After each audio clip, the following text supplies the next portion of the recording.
Merci Khalid Al-Jalamani, qui est règle de Lyon, mais avant Lyon, vient de plus loin, à savoir de la Syrie. Et ce soir, il va tresser son fil, filer son fil sonore tout le long de la soirée. Merci à tous. Deux mots simplement pour dire pourquoi ce projet, pourquoi cette rencontre. En fait, cette rencontre, comme toujours, c'est lié à des rencontres personnelles. Pour ma part, il se fait que j'ai rencontré la Syrie il y a une vingtaine d'années. Je suis allé dans tous les coins de Syrie, enfin pas tous les coins de Syrie, mais dans beaucoup. Pas seulement Damas, Alep, mais également Raqqa, dont on parle beaucoup, Deir ez-Zor, etc. Latakia, la ville martyre qui est dans le Golan, son nom m'échappe. Enfin voilà. Donc, et comme toujours, quand on voyage beaucoup, des fois on va très loin et on s'aperçoit que là où on est, on rencontre des gens comme soi-même. Voilà. En fait, j'ai découvert là-bas, notamment, je me souviens que Deir ez-Zor, il y a une grande avenue comme ça, et puis c'était un samedi après-midi, et il y avait, comme dans toutes les villes de province, on dit de région aujourd'hui, il y avait des groupes de jeunes garçons, des groupes de jeunes filles, qui comme ça, qui montaient, qui déambulaient, qui montaient, puis qui se jetaient des clins d'œil, qui pouffaient de rire en se croisant, voilà, comme on rencontre dans beaucoup de villes. Et c'était assez curieux parce que c'était à la fois une autre culture. Vous savez que la Syrie, c'est des couches de culture, bien plus importante encore et beaucoup plus ancienne que chez nous. Et en même temps, il y a ce rapport à la modernité voilà, qui était vraiment très, très, très curieux et très attachant. Et puis bon, il s'est passé ce qui s'est passé. Mais en même temps, on a envie de montrer que ce pays est un pays comme tous les autres, avec des gens comme tous les autres. Voilà, donc l'idée là, c'était effectivement de faire entendre cette humanité qu'on partage. Voilà, alors évidemment, la poésie que vous allez entendre de nos amis poètes syriens est quand même un peu, je dirais, traversée par ce qui se passe, mais parfois prend quand même de la hauteur, et heureusement, et c'est ce qu'on va vous faire entendre. La deuxième rencontre, eh bien, c'est avec Omar Youssef Souleiman, poète syrien lui aussi. D'ailleurs, c'est pas une rencontre avec lui, c'est une rencontre avec son livre, Au marché de la poésie, justement, il y a quelques années, je ne sais plus, 4, 5 ans, 6 ans, quelque chose comme ça. Voilà, il venait, ça faisait pas longtemps que tu étais arrivé en France, réfugié, bien sûr, politique syrien, puisqu'il a commencé à faire, voilà, je le dis puisque tu ne vas pas le raconter, mais il a commencé à faire les premières manifestations du côté de Homs, c'est ça, voilà. Et puis disons que très vite, c'est en 2011, hein, dès le début, et très vite, il a compris qu'il valait mieux qu'il change d'air. Sinon, ça risquait de tourner mal. Voilà, donc il a été accueilli en France, lui a été relativement bien accueilli, c'est pas le cas de tout le monde. Et moi je l'ai découvert à travers un livre sur un stand au marché de la poésie, j'ai trouvé ça très beau, j'ai demandé à l'éditeur, il était à côté, il dit bah, l'auteur est là, voilà, et puis on a commencé à discuter, de traduction d'ailleurs de son livre. Et à partir de ça, voilà, de fil en aiguille, on a fait des petites choses ensemble, et puis on a eu envie d'aller plus loin, et pour ce faire, on a demandé une résidence à la région qu'on a obtenue, donc on a l'honneur au Paris Poétique d'avoir Omar en résidence pendant 10 mois. Alors on ne fait pas travailler pendant 10 mois, mais là, pendant quelques temps, il a pas mal travaillé, et on a monté ensemble tout ce projet, qui est en gros deux orientations. D'une part, organiser cette correspondance entre des poètes français et des poètes syriens, qu'ils soient à l'étranger ou qu'ils soient en France. Et d'autre part, Omar a animé un atelier d'écriture avec des réfugiés syriens qui ne sont pas des écrivains, qui ne sont pas forcément des... Voilà, mais qui sont des gens qui sont ici et qui se débattent dans des difficultés.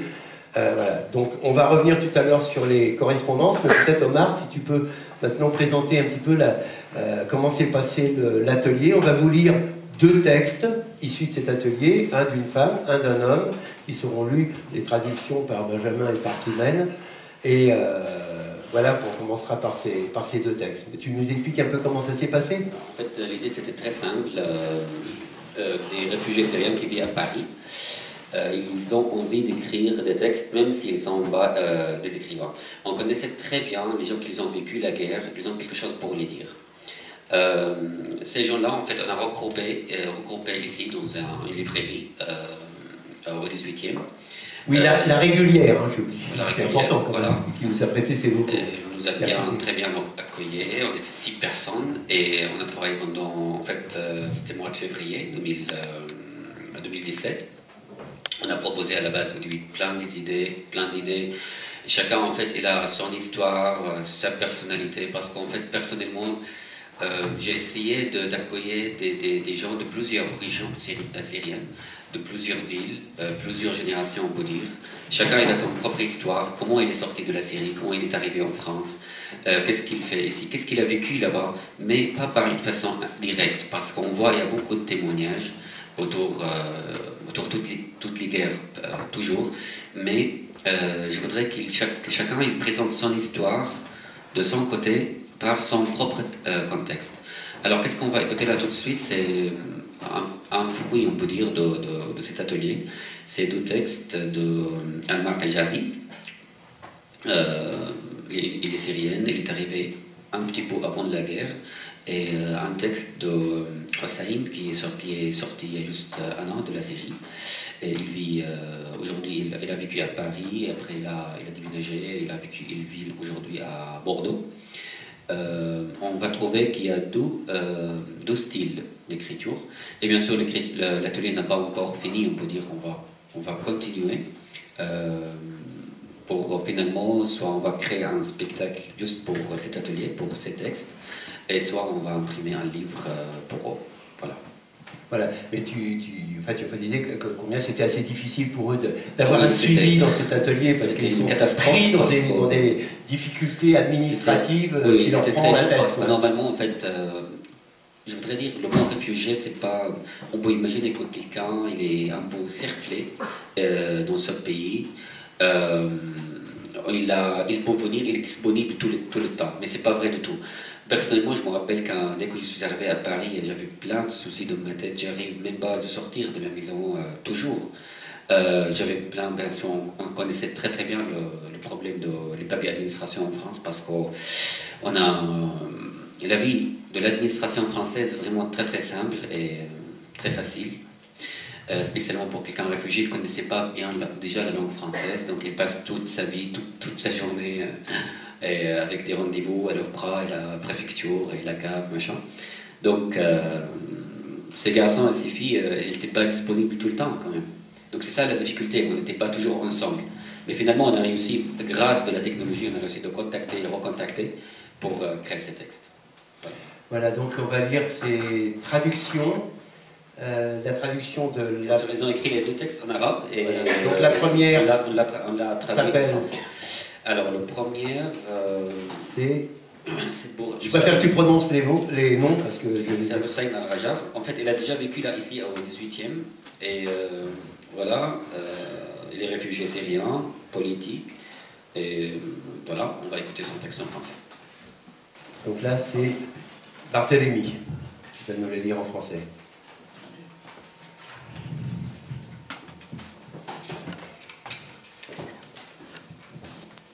Hasard de l'écriture et de la vie. Quand les villes se couchent. C'est ainsi que commençait l'article sur Paris. Le rédacteur en chef avait beaucoup aimé l'idée d'écrire sur les nuits chaudes des villes occidentales, en particulier Amsterdam, la ville de tous les musées, à commencer par celui du sexe. J'ai écrit et beaucoup rayé. Je ne suis pas écrivain, pas plus que journaliste, ni intellectuel, ou quoi que ce soit de ce genre.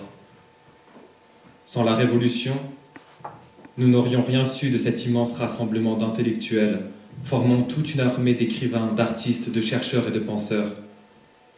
J'ai appris à différencier tel militant de tel autre, à bien connaître les composants des divers courants. J'ai aussi appris l'échec de tous ces courants et mouvements politiques, sociaux et culturels dans la Syrie dominée par Assad. Par le plus grand des hasards, j'ai appris qu'un texte, un article ou une enquête journalistique ne valait jamais moins de 100 $.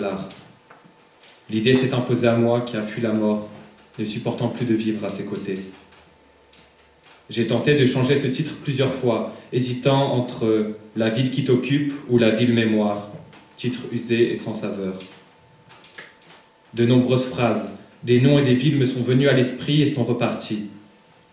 Les cadavres et les corps de nombreux Syriens ont été exposés, comme dans un musée itinérant de la mort, musée sans vitrine. Les Syriens ont été exhibés en plein air, dans les rues, les places, dans les maisons, au bord de la mer, dans les forêts ou les montagnes, et bientôt peut-être au ciel. Ils ne nous quittaient pas de l'œil, le trou dans le mur causé par le tir du char 2 jours auparavant. Tir qui avait tué 3 personnes et nous a épargnés aujourd'hui. Le char s'est mué en ange du pays de la mort. Il nous a donné une nouvelle chance de vivre. J'allume une cigarette et j'éclate de rire et de peur. Je me dis que lorsque le sniper a raté nos crânes, il a peut-être ri lui aussi. Nous sommes en quête d'une belle morte pour la photographier. Je range mon appareil et la journée reprend son cours. Mouzaffar, fais-moi un cliché de ça et de ça. Photographions-nous la mort en nous, ou tentons-nous d'éloigner celle qui, ici, accompagne le plus souvent le rire? Nous étions à la recherche d'une belle mort, digne d'être filmée. Nous observions le monde depuis l'objectif de la caméra, au point de sentir l'odeur de la mort. Je nous imagine chaque fois sous le regard du sniper. Que se passerait-il si nous filmons notre propre mort? La mort aura-t-elle une couleur charmante saturée de son? J'ouvre les portes et les fenêtres de mon cœur dans ce logement provisoire de la ville des Lumières, afin de les étirer, reflets du soleil et des herbes, lorsque les visages brillent tels des yeux. En ce moment, mon visage étincelle ainsi pour caresser les grands arbres qui s'effondrent en moi. Mon autre œil filme les visages qui m'entourent comme si j'étais un énorme poisson. Que les visages sont ordinaires, que l'espoir enrage d'arriver à ses fins. C'est ainsi que les rêves de nombreux Syriens se sont progressivement transformés. Le spectacle de files de morts noyés dans les mers du monde n'était pas le dernier. C'est pour cela que je me vois, grand poisson gonflé au bord de l'explosion.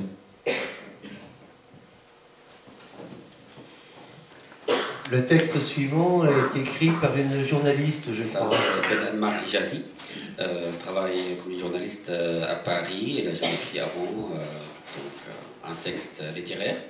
Je trouvais que son texte était formidable. Parce qu'en fait, en tout cas, de tous les textes qu'ils ont écrits, on peut dire qu'il y a une langue en fait très naturelle. Il y a pas de, c'est pas professionnel, mais franchement, je trouve qu'il est sorti de corps. On peut dire. Voilà. On va écouter Anne-Marie. Lu par Tim Helper.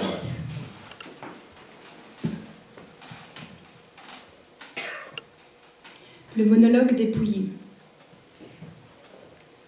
Chaque jour, je m'assieds sur mon canapé et je me pose toujours les mêmes questions. Quelle forme prendra le changement?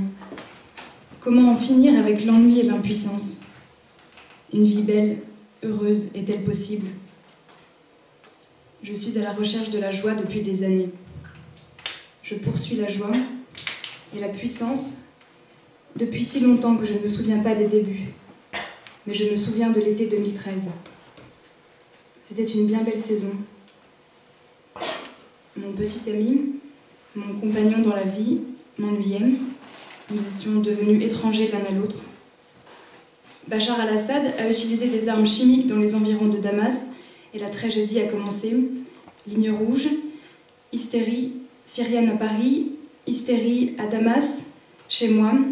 La vie a commencé en sortant du corps de mon père pendant de nombreux mois. Fuis, fuis vers une réalité meilleure. Ne quitte pas tes rêves, laisse cette existence. Plusieurs mois après, je suis prise dans un tourbillon. Je n'étais plus rien, j'avais tout perdu. Pourquoi? Que s'était-il passé?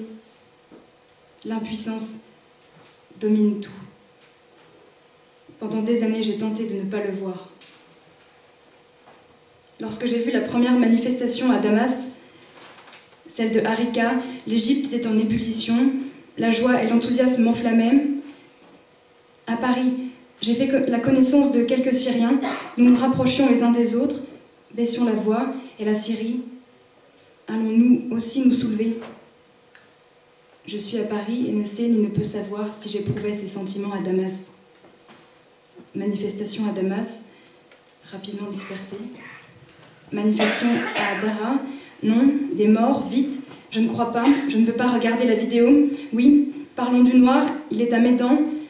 Nous voulons la liberté, nous voulons la joie, nous voulons la vie.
Alors maintenant, nous allons nous lancer dans la concrétisation de ces correspondances qui ont commencé en début janvier, hein, fin décembre même, je crois. Ça fait 6 mois à peu près. Voilà, donc on a mis en relation des poètes français. D'abord c'était 3, maintenant c'est 5 dans cette deuxième session, je dirais. Et puis 5 poètes syriens. Donc Omar a choisi parmi ses connaissances de la poésie syrienne et ses connaissances syriennes tout court, des poètes. Et moi j'ai choisi voilà, 5 poètes qui sont des poètes dont j'estime à la fois qui sont des jeunes générations pour la plupart, et puis en même temps qui sont des gens qui sont dans la recherche d'une altérité dans leur écriture. Vous savez, il y a des poètes qui sont plus, je veux dire, introvertis en quelque sorte, c'est pas du tout un jugement de valeur, et des poètes qui sont un peu plus dans le dialogue, voilà, puisque là il s'agit d'un dialogue et d'une correspondance. Donc ça a commencé par des envois des poètes syriens, hein, tu as demandé aux poètes syriens, tu dois dire un peu comment tu les as choisis, et puis à ces poètes donc écrits en arabe que Omar et moi-même avons traduit et adapté en français. Hein, on s'est un peu bagarré des fois là, sur les traductions parce que c'est pas toujours facile, voilà. Et donc on les a donnés, on les a communiqués aux poètes français qui ont répondu par un poème que toi-même tu as traduit en arabe. Et ainsi de suite, il y a eu, dis donc, 2 échanges dans cette deuxième session, depuis en gros le mois d'avril jusqu'à maintenant. Voilà, mais ça va peut-être pas se terminer, on verra comment les choses peuvent se développer. Tu dis un petit peu comment tu as choisi tes poètes. L'idée aussi est simple. En fait, l'idée générale par rapport à cet échange, c'est créer un pont entre les 2 cultures, les 2 langues, la langue française et la langue arabe, les 2 cultures syriennes et la culture française. Je pense ça c'est très très important en face de ce qu'on voit aujourd'hui par rapport à la politique, par rapport à la haine dans le monde en général. Sauf que ça c'est notre travail comme des écrivains ou comme des artistes en général. Et par les poètes, 5 poètes syriens, en fait, comme l'atelier, il y avait plusieurs niveaux, aussi, les poètes syriens, on a plusieurs situations, soit par la vie personnelle, soit par rapport au poème. Donc je voudrais présenter vite fait chaque poète. On a Kholoud Zghir qui va commencer avec. Avec Céline, c'est ça? Avec Céline, voilà. Céline Escoutelou. Donc, Céline qui est là. Et Kholoud est là. Kholoud qui est là, je crois qu'elles ne se sont jamais rencontrées, donc elles vont se rencontrer. Oui, donc Kholoud vit à Paris avant les événements, mais dès qu'elle a commencé, oui, ça va. Oui, oui, vas-y, mais avant il y aura une introduction, avant le dialogue. Oui, oui, mais... Ça va être une surprise, ouais, tu sais pas, mais... Ah, je ne savais pas. Bon. Voilà, donc Kholoud vit avant les événements en Syrie, mais bien sûr, en fait, je pense, un problème grave pour les Syriens qui n'étaient pas en Syrie quand la révolution a commencé, parce qu'ils ont senti qu'ils sont très très loin, très tristes, ils ont la regrette pourquoi ils ne sont pas là-bas. Kholoud a vécu cette situation, elle a regretté parce qu'elle n'était pas à Damas, elle a écrit des poèmes pour Damas, qui sont, à mon avis, sont magnifiques. Et voilà, Kholoud, bien sûr, elle écrit en arabe, elle parle français, et voilà. La surprise? C'est une question de territoire. Parce que tout ça, c'est une question de territoire et de présence et de circulation.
Ingrid Stark va, elle, tisser son fil spatial et physique tout le long de cette soirée aussi. Voilà, entre les poètes, et puis entre vous et les poètes également, entre le public et les poètes. Eh bien, Khouloud, peut-être si tu veux, là, et puis peut-être on va demander à Céline aussi, parce que voilà, c'est une façon de se rencontrer. Voilà, elle se met à côté, et donc on va lire dans l'ordre, Khouloud va lire son poème en arabe, la traduction sera lue par Climène, et ensuite la première réponse sera donnée par Céline. من شرق المتوسط إلى شمال الجهات حملت جرحي فوق مزارع المشمش وحقول القنابل أبحث له عن قبر بلون الصرخة أو بحجم الروح في منفى فسحة لامتداد الجثة أو لجفاف القيح لكن الأرض العسلية تطرد الأزرق مرة أخرى من جحيمها إذن هل كان يحق لي قبل الرجوع من الموت أن أذهب إلى الحب أو أن أطلق رصاصة من القلب الآن كل شيء ككل شيء من رئة واحدة يتنفس العالم إذن هذا الخواء كله لمن؟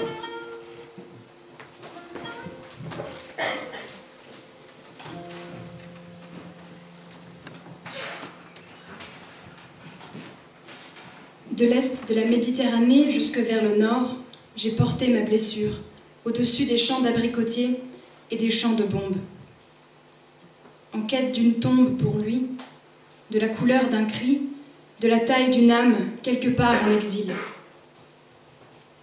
Un espace où le cadavre trouve la place de s'étendre et le pu, le temps de sécher. Mais la terre de miel bannit toujours le bleu de son enfer. Aurais-je donc le droit, revenant de la mort, de me tourner vers l'amour? Ou dois-je me tirer une balle dans le cœur? Maintenant, le monde respire, comme il se doit, avec un seul poumon, et tout se vide. Pour qui?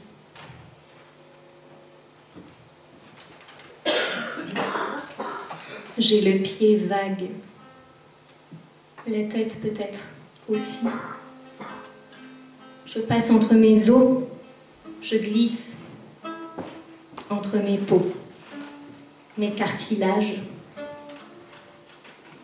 Battre mes jambes à travers le tissu, sous les bains qui bouillonnent. À regarder au large, je me suis crue plus oiseau qu'en écrivant. J'avais les poumons tout ouverts, n'être Dieu que par spasme, par petits sauts, par petits bonds. Quand on a le hoquet que ça prend à la gorge, j'ai tant de mer dans les yeux, tant d'eau salée.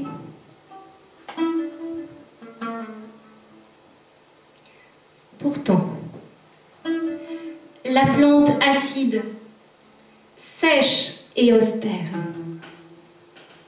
Si l'orage pouvait laver les cœurs, le bleu bâché, réinventer les contours du corps et toutes les lignes.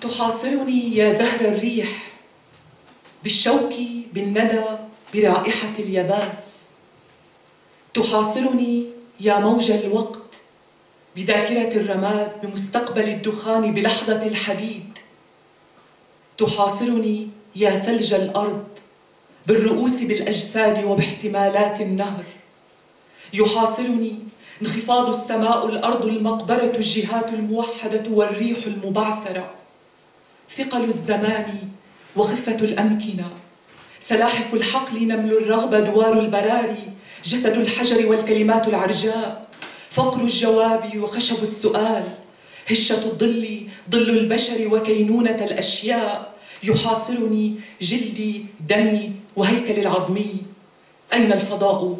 توقف أيها العالم رئتي متخمة.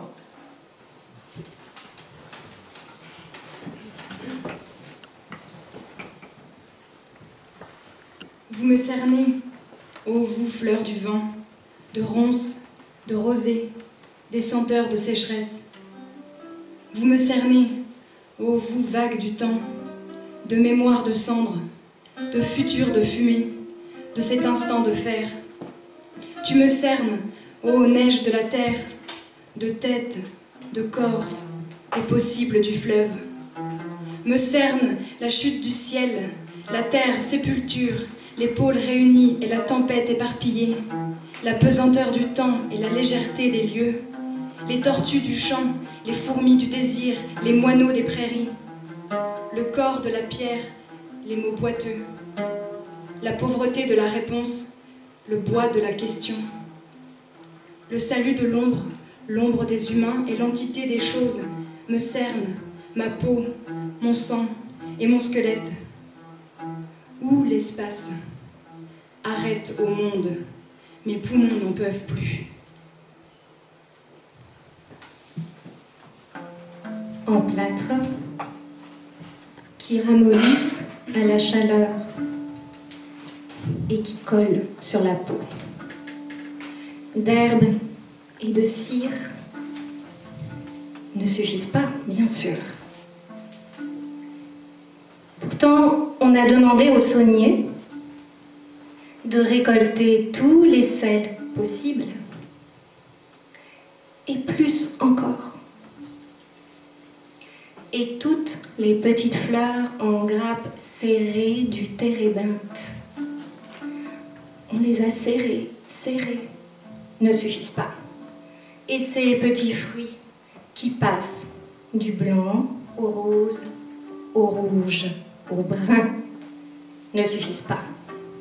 Déjà, il faudrait arrêter tous les alambics, leurs fumées, leurs dérives, leurs prétendues incantations.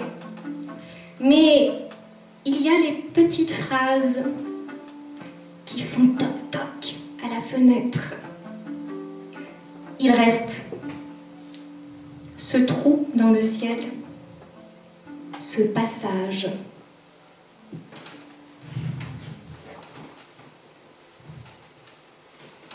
Merci.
maintenant, nous allons écouter une correspondance entre Tamam Talaoui, qui est un poète donc, syrien qui habite en Arabie Saoudite, je ne dis pas de bêtises, c'est bien ça, et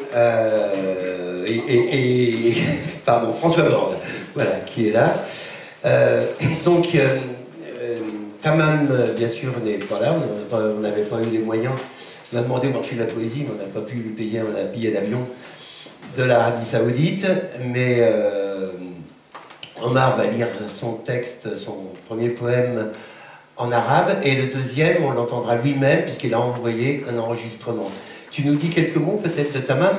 Oui, je le connais bien. Tamam Talaoui, je le connaissais il y a presque 10 ans.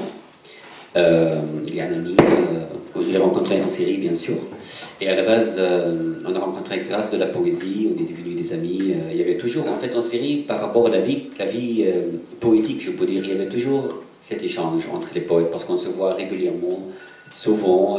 La vie là-bas vraiment très simple, pas comme en France. Et comme des poètes, on était encore très jeunes, on se voit, on boit, on écoute les oud quand même. Toutes les soirées, on boit là-bas. Il habitait où? Alors, Tamam, il habitait à la base à Homs, ma ville où j'habitais, et après il a déménagé, il habitait à Lataki, c'est à l'ouest de la Syrie, il est un médecin. Et Tamam, il est un poète vraiment très sensible, il a 3 recueils en arabe, bien sûr. Voilà. Donc, finalement, il a voyagé en Arabie Saoudite, c'est juste pour travailler, comme un médecin où il vit jusqu'à aujourd'hui. Et pendant la Révolution, bien sûr, sa vie a changé comme tous les Syriens. Sa famille, il est encore en Syrie. Il a quelques nombres de sa famille sont en Arabie Saoudite aussi. Et voilà, et ça fait 5 ans on n'a pas rencontré, parce que je suis en France depuis 5 ans. Mais en fait, en contact par l'internet, donc je lui ai demandé ce poème pour deux poèmes quand même, pour faire l'échange. Je vais le lire en arabe. Laisse le micro là, tu peux te mettre à la place des poètes. Voilà. Et François, tu vas lui donner la réponse après. François Borne. بصوتك ذي البحة الرهيفة تتحدثين عن الحرب فتخفق قلوب الرجال وكأنك تتحدثين عن الحب تعبرين الردهة كنهر عظيم فيفيض عطرك على الجانبين تقدمين القهوة للحاضرين فتلتمع عيونهم امتنانا كأنك تقدمين لهم النبيذ تضعين ساقا على ساق فتعتصرين أرواحنا بينهما دفعة واحدة لست حبيبة لأحد لكن كلما انتبهت إلى أحدنا وهو يحدق فيك تدارك ارتباكه بابتسامة خفيفة وقال يجب أن يتوقف كل هذا القتل. Timothée. Barthélemy. Pourquoi je dis Timothée? Ça te va bien, Timothée? Excuse-moi, Barthélemy.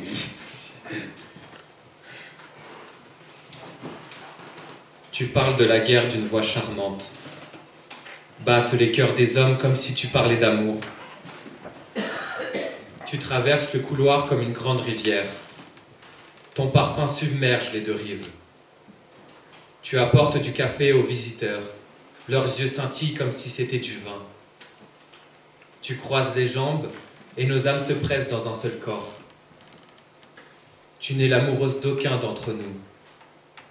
Mais à chaque fois que tu regardes l'un de nous, il rectifie son amène sourire et dit qu'on arrête cette tuerie. Qu'on arrête cette tuerie. Toi, dans la gorge, tu as encore coincé des deuils, des peurs, fantômes, sigille souvenir boué, gros dos. Les journées passent, les journaux parlent de guerre, de sang. Nous, ça fait tant de temps tant de temps qu'on pleure. Alors la haine s'est incrustée. On ne sait plus comment, on ne sait plus comment la défaire, comment l'effacer.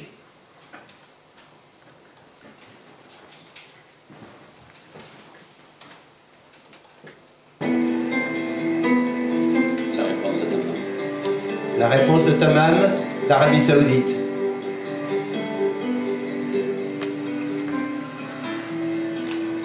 ومن حق هذه الشوارع أن تتأوه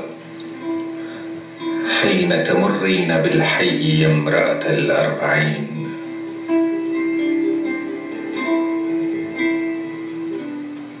اسمعيني قليلا ولا تثقي بي، بل ثقي بأريج يديك على مقود الياسمين.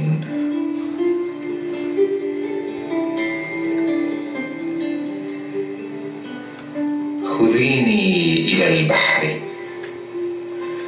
واستخرجي لؤلؤ العمر منك ومني. أنا موجة ضيعت ماءها في الرمال، وأنت سطوع الضياء على الماء، والماء أنت ومرسى نشيد الحزين.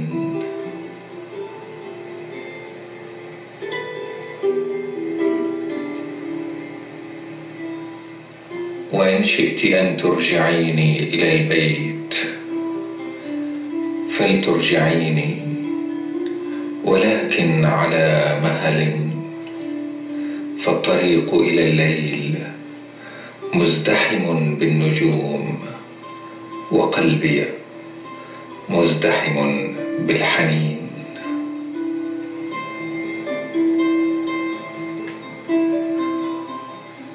تمام التلاوي.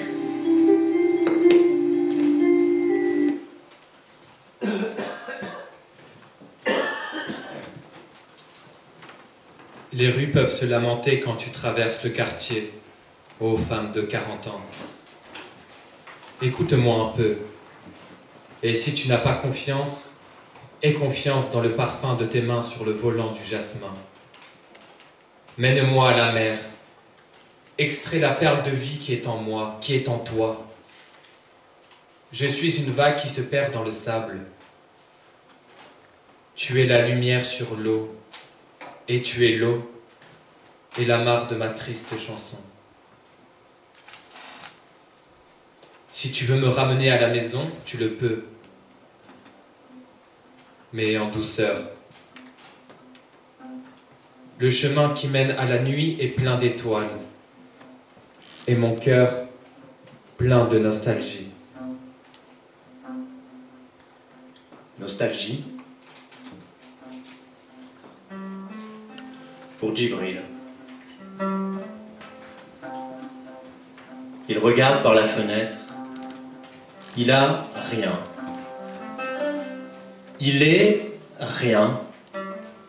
Rien d'autre qu'un enfant.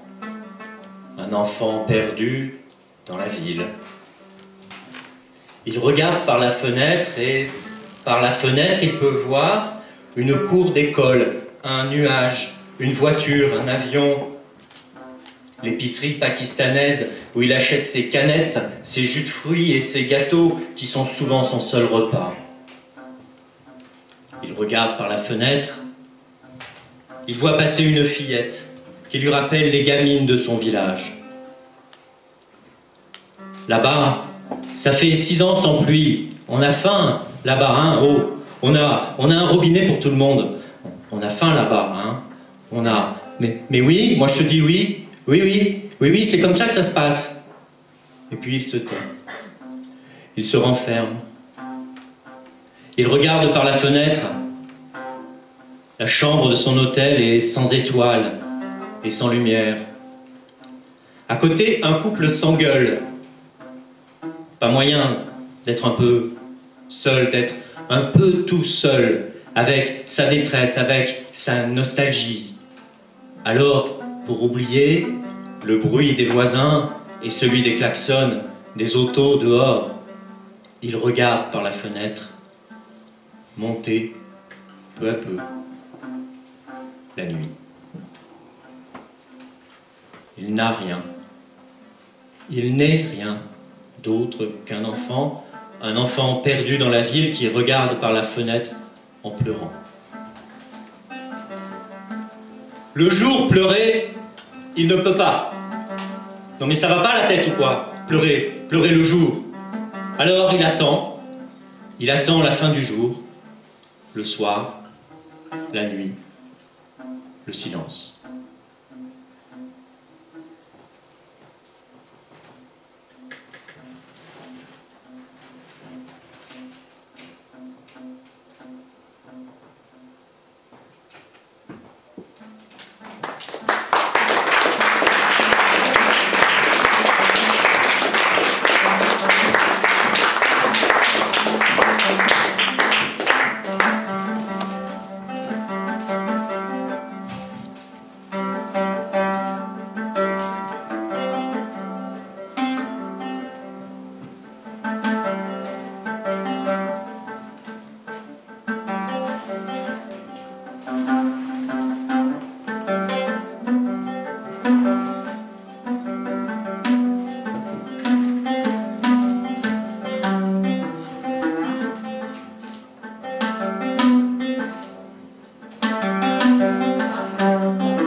Alors maintenant, ils viennent aussi de se rencontrer de visu. Ils ont échangé pendant quelques mois. Marie de Quatre-Barbes, Emma Becker, qui a fait l'effort de venir pour la deuxième fois de Berlin. Mais je pense que c'est... Elle en profite pour venir faire un petit tour à Paris en même temps, venir nous visiter. On a de la chance qu'Emma Becker est là. Déjà, on a rencontré Emma et moi la première fois ici à Paris, puis encore on a contacté plein de fois par l'internet. Donc, alors grâce à de la poésie. Et donc Emma ne parle pas français, donc je ne sais pas si tous les chiffres اللي نترجم. هلا أنت لأنه رح تقرأي Je vais lire son texte en arabe. Et voilà. Voilà, Emma Becker.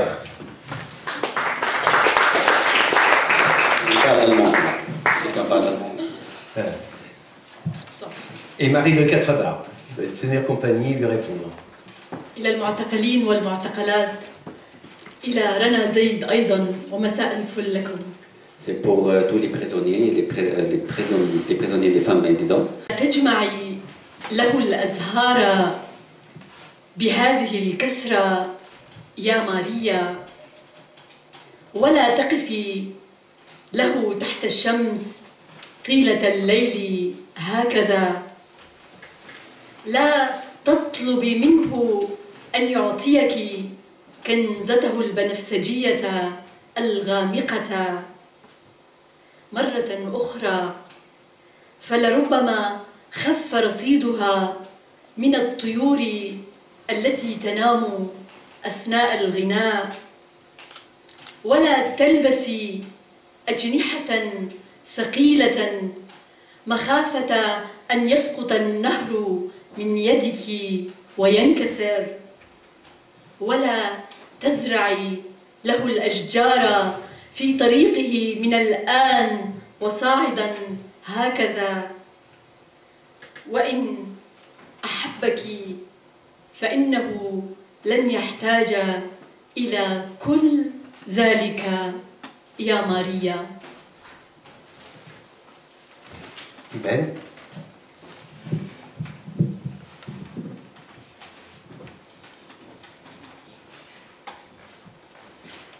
Maria, ne cueille pas tant de fleurs pour lui. Ne reste pas sous soleil en l'attendant toute la nuit. Ne lui demande pas de te donner une fois encore son pull rouge. Ne plante plus désormais d'arbres sur son chemin.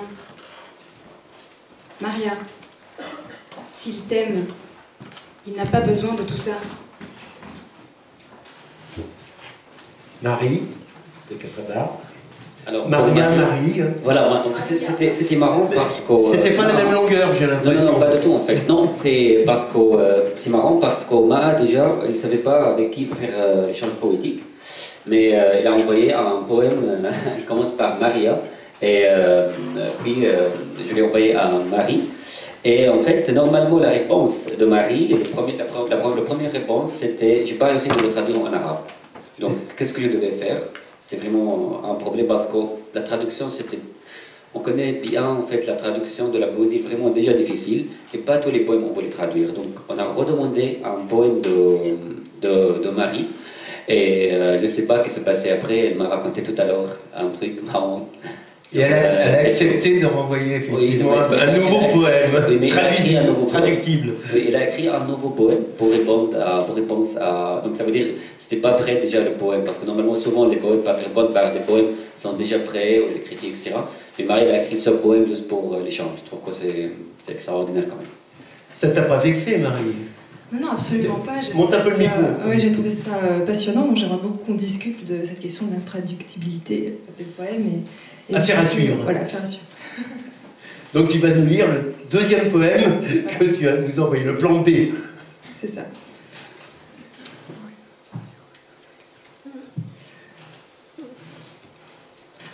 Peut-on fixer dans le poème quelques fleurs objectives prolongeant une sensibilité abstraite par-delà langue et distance?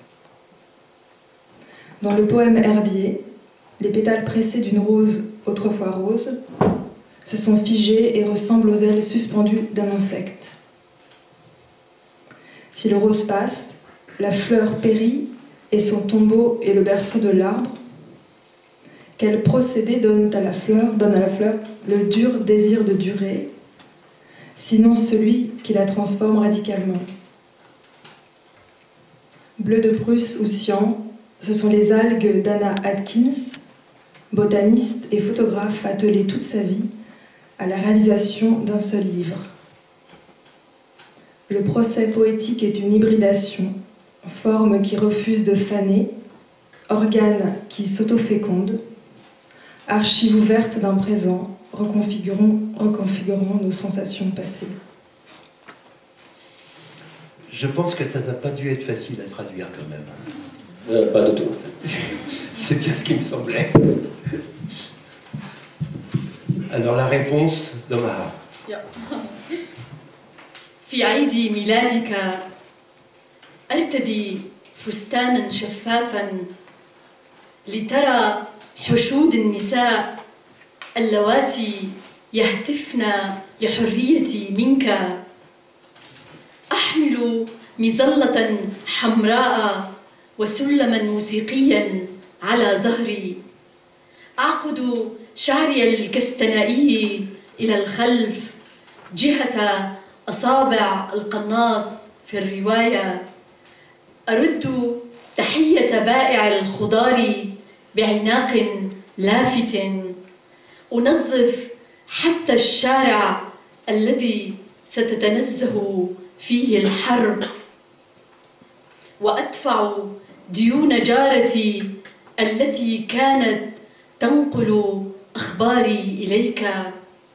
أتبرع بما جمعت من أحذية براقة لبائعة الهواء الكادحة، وبلا سبب أشتري لأطفالي ثيابا جديدة، أرتق تلويحة لك لا يغادرها الهواء، أقرأ كفي من باب الفضول، وأقتني قصائد لشاعرات عن مجيئك من باب الاحتياط. أسير حافية على هذا الكم الهائل من العتمة لأبرر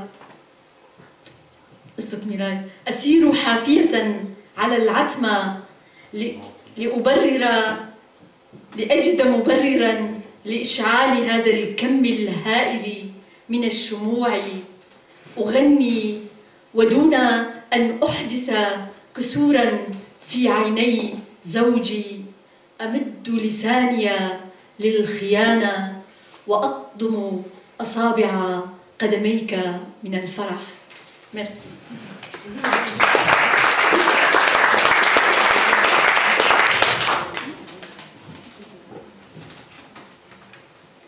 J'enfile une robe transparente pour ton anniversaire. Que les femmes voient comme je me suis libérée de toi. Je prends mon parapluie rouge, un accordéon sur le dos. Je noue mes cheveux sur ma nuque, juste dans la ligne de mire d'un sniper.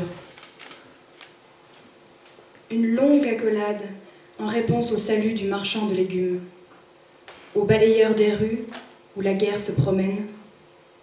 Je paie mes dettes à ma voisine, celle qui te donne de mes nouvelles. Je distribue tout ce que je possède, des souliers flambant neufs à une prostituée. Je ris sans raison et j'achète de nouveaux vêtements à mes enfants. J'écris ton adresse sur la neige. Je marche pieds nus dans l'obscurité en cherchant des raisons d'allumer ces bougies. La réponse de Marie, en poésie.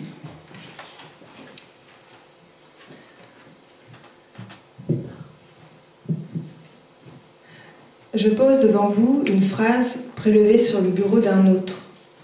Matière qui aura été vivante. Une fois, j'ai vu au microscope un morceau de mon doigt, et il en va de même avec les gens. Depuis 1 an, je vis comme dans un rêve. Je porte une robe transparente qui me fait ressembler à un insecte. Progressivement, l'eau se retire des lèvres. La larme se propage comme une corrosion le long des nerfs. Je marche avec une assurance de somnambule. Les paroles sont des dragées chauffées entre les mains de quelqu'un et nous les entendons réellement. Elles n'ont pas d'intérieur, pas d'extérieur. Je ne chante pas sur vous cette chanson de geste.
Alors maintenant, une rencontre très émouvante, puisqu'on va découvrir le visage de Emad Eldin Moussa, qui vit...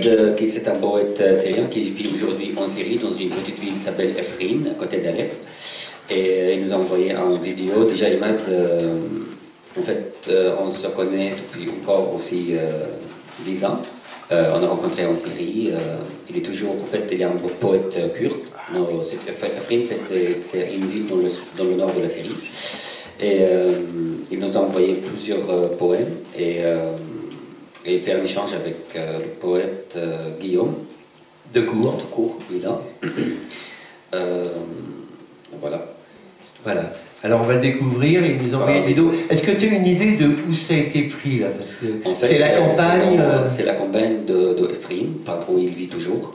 C'est vraiment très difficile de transformer la vidéo à moi parce que l'internet en Syrie il marche très très mal.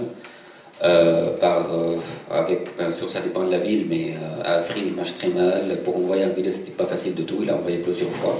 Il l'a filmé à la campagne et on va écouter on a parlé tout à l'heure avec Khaled.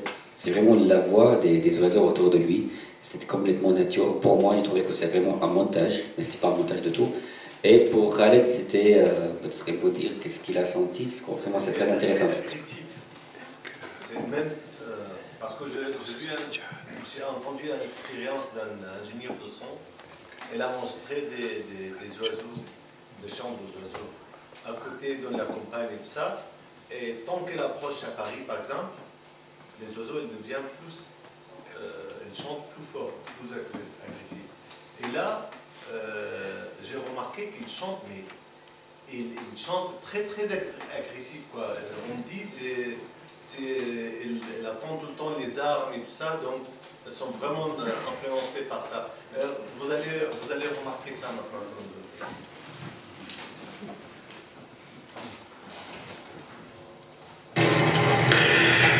بينما تمر الغيوم سريعة أقف على الناصية وقلبي في يدي لا أرى سوى عربات الجند غير هادئة تنذر بساعة شؤم الوقت ليس فجرا وما من شفق يلوح كراية باهتة الألوان فوق بناء مهجور أقف على الناصية مسبل القلب واليدين لكن السماء المنخفضة أكثر مما ينبغي زرقاء زرقاء كطائر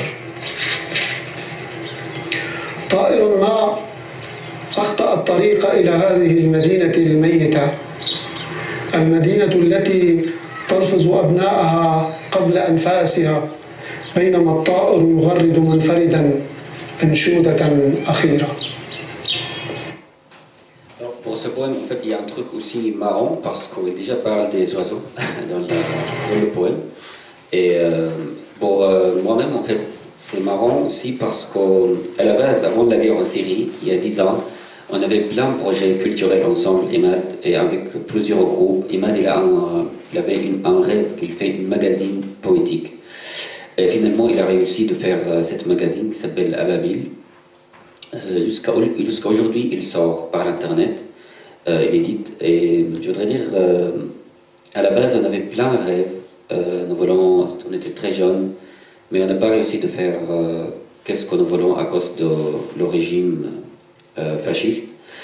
Mais heureusement, je peux dire par un côté, merci pour l'exil, peut-être merci pour la guerre, parce qu'on a réussi de faire quelque chose, bien que chacun dans un pays aujourd'hui.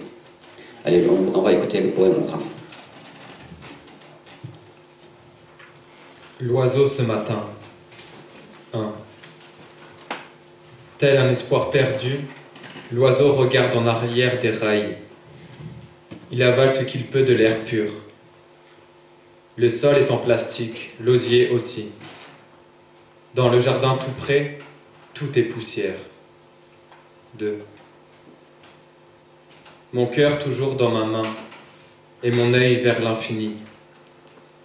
Matin et soir, une chanson timide répétée par des gorges silencieuses. C'est ainsi. Ni l'écho des fruits d'or, ni les arbres de l'automne ne rendent à l'âme son brillant. Alors on va écouter la réponse de Guillaume Decour et peut-être si tu veux le rejoindre, Omar, avec le poème, le deuxième poème en arabe de Moussa. Voilà. Tu l'as? À toi, tu vas. T'as pas écouté. Bonsoir. C'est comme si tu le rencontrais à la place de Moussa. Ça te fait quoi, Guillaume, de le rencontrer? De le voir, c'est émouvant. De le rencontrer, ce serait encore mieux. Toi qui es un grand voyageur aussi devant l'Éternel, peut-être qu'un jour tu vas aller en Syrie. Espérons, mais... À toi. Juliette s'occupe de l'absus quand Sébastien rentre du travail. Héloïse a perdu son père. Nous ne nous aimerons plus dans les bois. Louise, Pierre ou Joseph n'aura jamais existé. La maison est vendue, il n'y a plus d'espoir. Bernard le Polonais qui chante Mexico. Patricia qui rit fort. Angélique se prostitue pour le plaisir. Un enfant sépare ses parents. Tu as tué Marie-France. Des marcheurs du dimanche. Un chien aboie. Je sais que tout est perdu.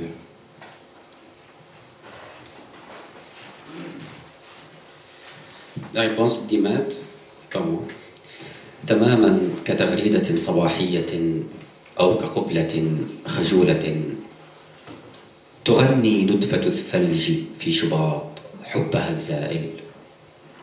النتفة التي حنين السماء الصامت ينظر لا لينظر فحسب. الشجرة بيته، الشجرة التي من ماء وهواء، والغابة أمه دون شك. صامتا ينظر الطائر إن غرد فبعينيه، الطائر الذي كقصيدة حب صباح مساء. بيته ثمة أنشودة أو نظرة حب في هذا الخريف البارد، ثم عين أو سيمفونية تماما كتساقط أوراق في غير أوانها، أو كنمو برعم أو تفتح وردة بداية الصباح.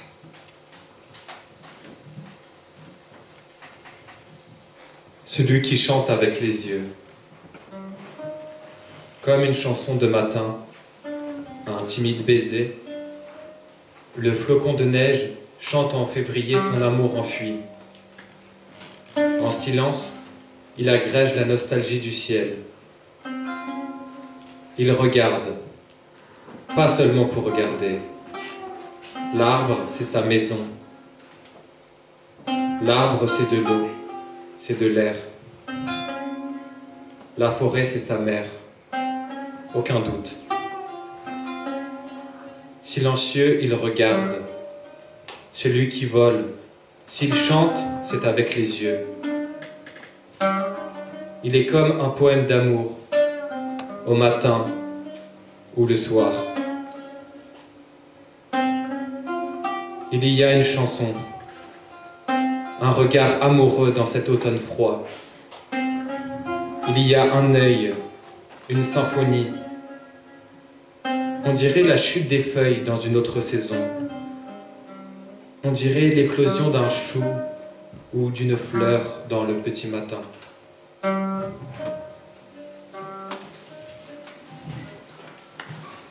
Et la réponse de Guillaume. Les vendanges nécessitent de l'entrain. Tom et Léo travaillent le bois. Abdelaziz est parti vivre loin. Aline a grossi, puis maigri. Qui va là? On ne répétera pas ce qu'il ne faut pas répéter. Alexia vit avec un homme qui lave son petit chien. Vicky fait des efforts. Elena donne le sein trop longtemps. J'ai l'air d'un touriste dans mon propre pays. Les gens qui s'aiment font chambre à part.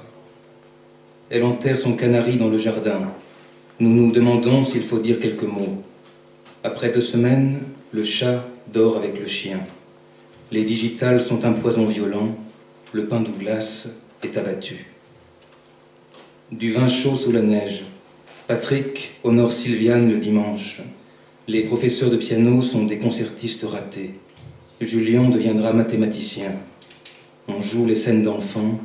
Le poète parle.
Alors nous allons terminer avec la dernière correspondance, le dernier duo de la soirée.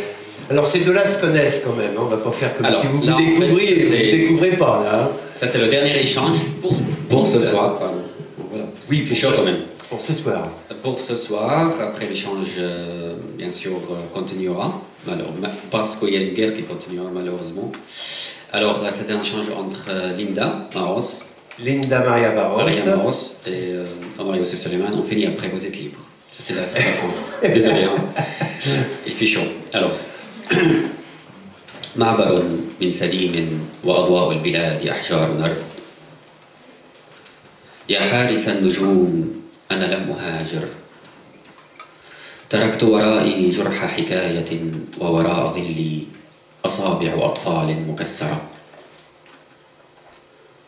رائحة البارود على معدن الليل وأنفاس أمي تجتاح فمي. لا تفتشني أيها الحارس، في جيبي حياة مطعونة، في رأسي صورة عائلية للموت، طفولة مهربة في المرايا، ووقتي كتاب أبيض في كيس ذاكرة مثقب.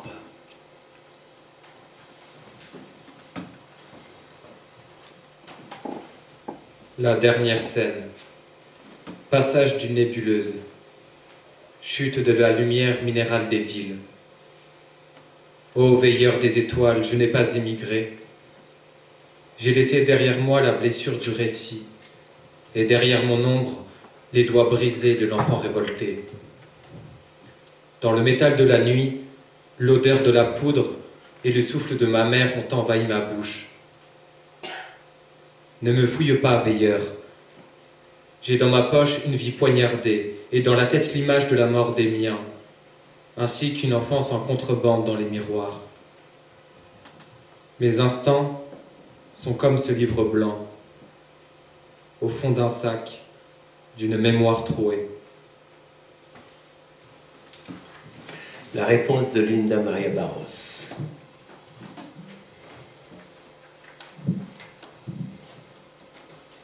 Béton cessant, 115, autocompactant.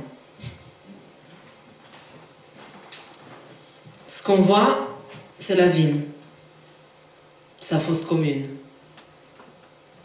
Là-bas, il y a la fabrique de clous, la forge, aux portes grandes ouvertes, le bâtiment de la filature, comme une oreille immense, parabolique.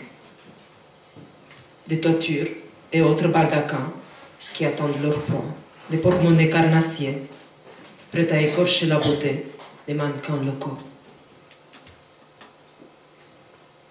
Dans les parcs, dans les impasses, guettent déjà, héroïquement, tous ceux qui dessinent des cibles et dressent le périscope.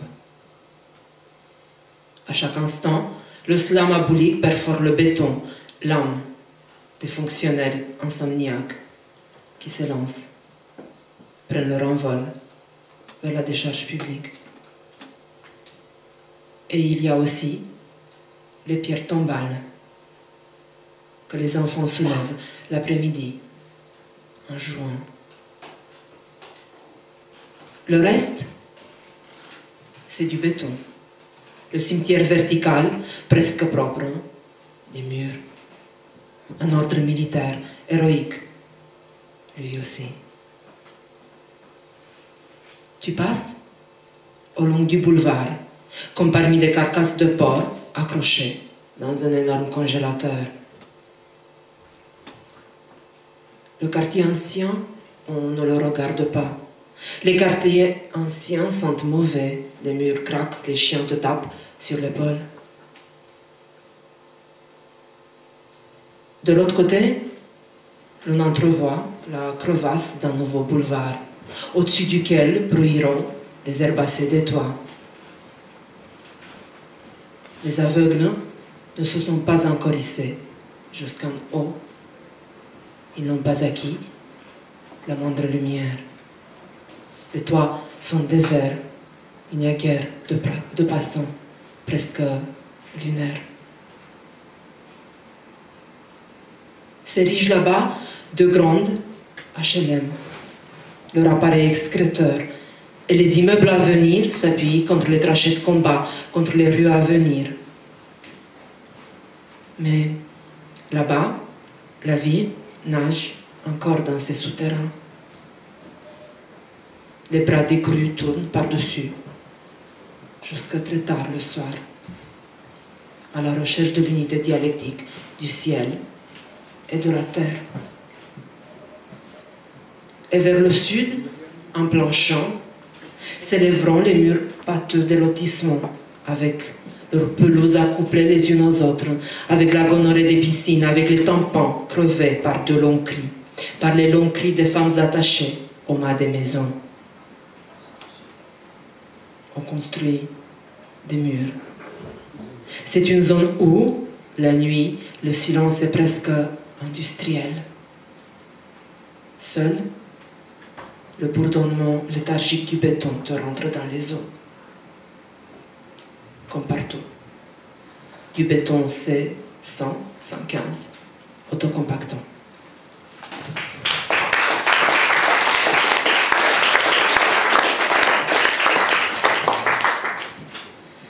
سأعترف بما تريد. قاتل أفكار، عميل للشيطان ولله، مهرب غيم من المتوسط إلى سرة حبيبتي. اختر التهمة، لم يعد لدينا وقت. من النافذة، هل ترى عيون الجنود القادحة بالألعاب النارية؟ هل ترى الدخان الذي يرسم كؤوسا في السماء؟ كل ذلك ينتظرنا ولم يعد لدينا وقت. عبئ رأسي برصاصة فقط. البارود سيلزمنا لنصنع الخبز، ولن نختلف على من يموت أولا. المهم أن نشرب الشاي قبل أن تبرد جثتانا.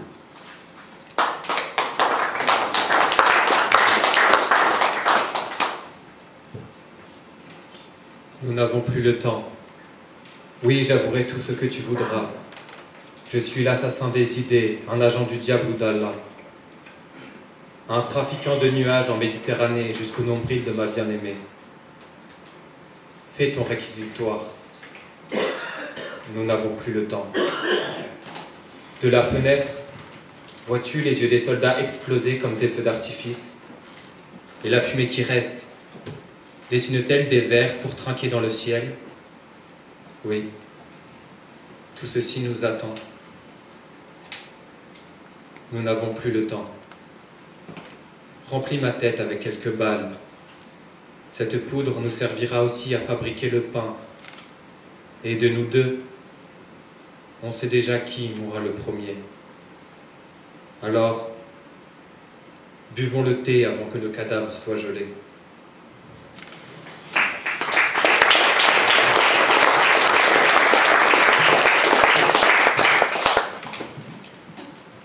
Quelqu'un agit sur ordre. Quelqu'un porte un masque, agit sur ordre, crie dans les rues, se tait. Et là où je passe, ma chair brûle. Derrière moi, s'ouvre la terre. Les immeubles me reconnaissent, s'écartent. Leur lumière m'embrasse. Les ennemis chantent, se bouffent le nez. Là où je passe, gruge les caillis, traînent les rafleurs, les carotteurs qui pinstolent et gamènent. Les intermédiaires pendent, exfoliés, aux cordes. Les garçons hurlent devant les pompes, s'arrosent d'essence et rient. Depuis les hauts toits, apprennent à voler des filles sveltes. La tristesse des murs, les trottoirs qui ont déjà envahi la ville comme du magma. Là où j'arrive, les diseuses sont passées avant moi. Au carrefour, les barrières de protection, la brigade canine. À l'étage, les commanditaires qui dispersent le groupe des placeurs et les colporteurs comme une poignée de sable. Juste assez pour qu'ils agitent pancartes, haut-parleurs, cagoules. Juste assez pour que les signes s'effacent. Les motards, les braves donneurs d'organes, crient à plein poumon, se tailladent les bras. D'autres ont colmaté les rues. Les acheteurs de billets se voûtent, pris dans le dispositif, sous la membrane du brouillard. Ceux qui lavent des cadavres attendent, attristés, sur les marches, à côté de ceux qui lavent des épaulettes, il ramasse les mégots. Et tout autour, flottent des oiseaux morts qui te guettent avec leurs yeux indifférents, vitreux. Là où je devrais me brûler vive, ce soir, il y a une mer de drapeaux qui a occupé les places, les rues, les gares. Comme si la ville entière avait déféqué sur les immenses écrans LCD qui montrent en boucle le spot de notre arrivée. Et la terre se met à trembler.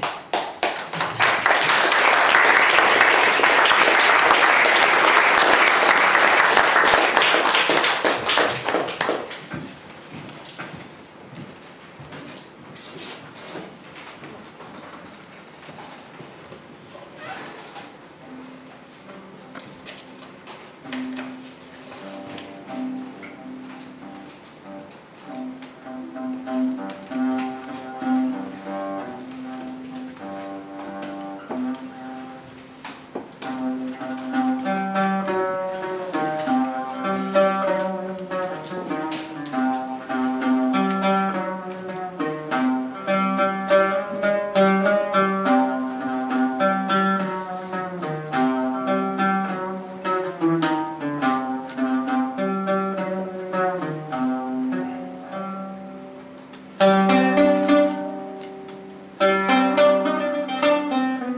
فإن تنهى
dire, c'était quoi? C'était un morceau de Qais, le faux de Leïla, que plus tard Aragon était inspiré son nom par lui, le faux d'Elsa. Qais, oui, le Majnoun, tout à fait. Elle est vécue il y a 1400-500 ans presque. Là, elle chante de Leïla, mais elle chante de l'exil aussi. En même temps, il faut juste raconter que Leïla, Qais, à l'époque, elle a vécu deux époques dans sa vie. La première époque, c'était avant l'islam, et la deuxième époque, c'était après l'islam. Avant l'islam, dans l'habitude, on a interdit de marier avec la femme qu'on a écrit de poésie. Donc, elle était interdite de Leïla. Après l'islam, elle est devenue musulmane, et elle a continué quand même à écrire la poésie à Leïla. Là, elle dit, ni la pauvreté, ni la richesse, ni le repentir m'a fait oublier Leïla. Si vous m'interdit Leïla, et si vous détruisez le pays de Leïla, vous pouvez pas m'interdire d'écrire la poésie à Leïla.